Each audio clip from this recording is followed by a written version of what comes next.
wa alaikum assalam. A bandaro.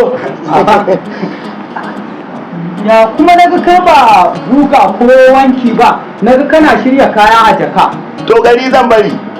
Ni na ga ta zama har ya kamata a ce ni ne number 1 a faɗin ƙasar nan da zan je na yi wa mai girma ɗan mai girma mai daraja ɗan mai daraja fari mai fara aniya ɗan fulani ɗan dararrago addini ba kama kusa hannun dama kara ba ka ba kowa damuna uwa albarka sarkin fulanin mai yadda Allah sarkin fulanin Najeriya baki ɗaya mai kautal hore alhaji datta Bello Abdullahi Badejo ikon Allah. Hani baba ka banni ka ce za ka munna. An yi ne ko za a yi ne? Zuwa zan masa albishir mai martaba sarkin daura zai naɗa shi a matsayin garsan fulanin Hausa. Kaga ya kamata a ce daga baki na aka fara ji. Gaskiya. Tunda ni ne sarkin yakin Bello Badejo. Ƙware kuwa. Ko ba haka ba? Amma san barka baba hari. To shi yanzu ran yaushe za a yi wannan abun?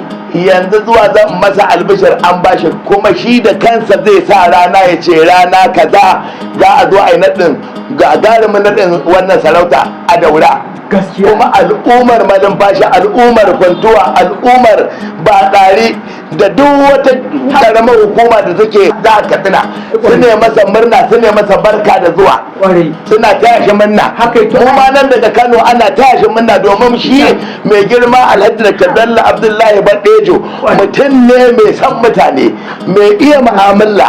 Wannan bawan Allah ai dama ba ma iya Kano ba haffa daga yankin waje-wajen nan ka sanar su gidajen rediyo su ko'ina domin duk mutum mai mutane mai ƙaunar al'umma mai son jama'a ai sai an zo an taya shi munna za a san ma yana da jama'a na ƙauren Bauchi kai fari kai kyauta na faɗa na ƙara faɗa da Bello Badejo shi kaɗai ne saboda tsaba alheri idan yana bacci zaka ji numfashinsa yana ta a ba so saboda haka ka je ka zama cikin shiri tare za mu tafi da kai Allah saka da alheri ai ko zan je na sanar da iyali ka shirya wanda ai mu abu namu ka shirya